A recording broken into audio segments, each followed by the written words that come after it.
इस क्वेश्चन में हमारे पास ये तीन कोऑर्डिनेट्स हैं जो कि आपस में कोलिनियर हैं। कोलिनियर है यानी कि ये तीनों एक स्ट्रेट लाइन पे लाई कर रहे हैं।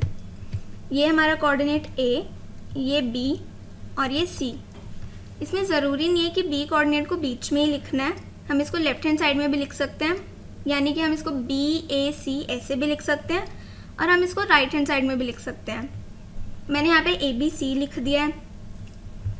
यहाँ पर हमको A के कोऑर्डिनेट, B के और C के, इन तीनों के कोऑर्डिनेट्स गिवन हैं और हमको इस x की वैल्यू को फाइंड आउट करना है।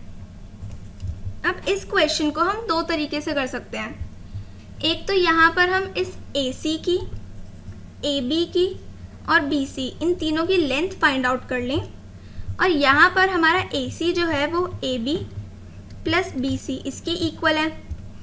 इन तीनों की लेंथ हम इसमें पुट कर देंगे और उसको सॉल्व कर लेंगे तो वहाँ से हमारे x की वैल्यू आ जाएगी। बट यहाँ पर ये जो मेथड है थोड़ा सा लेंदी हो जाएगा क्योंकि यहाँ पे हमको स्क्वायर रूट भी निकालना पड़ेगा और फिर उसको सॉल्व भी करना पड़ेगा। तो इसके लिए हमारे पास एक दूसरा मेथड है।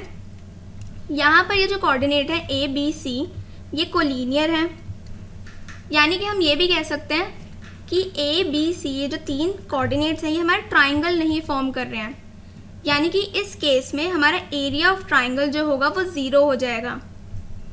इसको पहले नोट कर लेते हैं।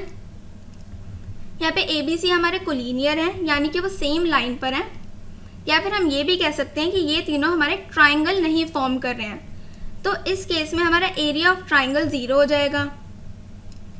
अब एरिया ऑफ ट्राइंगल हमारा होता है हाफ इंटू समथिंग। इस समथिंग के लिए हम सबसे पहले ऊपर 1 2 3 2 3 1 3 1 2 ये लिख लेंगे।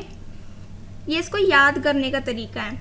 यहाँ पे जो फर्स्ट नंबर लिखा हुआ है 1, यहाँ पे 2 और ये 3 ये x के लिए है और जो बाकी के नंबर्स हैं वो y कोऑर्डिनेट के लिए हैं। तो यहाँ पर ये हो जाएगा x1 into y2 minus y3 plus x2 into y3 minus y1 plus x3 into y1 minus y2। ये हो जाएगा हमारा एरिया ऑफ ट्राइंगल का फॉर्मूला। इसको नोट कर लेते हैं। ये हमारा फॉर्मूला आ गया और ये हमारा इक्वल टू 0 है। अब यहाँ पर ये वैल्यूज हम इसमें पुट करेंगे तो हमको मिल जाएगा ये। इसको सॉल्व कर लेंगे और इसको सॉल्व करके हमारे x की वैल्यू आ जाएगी -63, यानी कि हमारा ऑप्शन A करेक्ट हो जाएगा।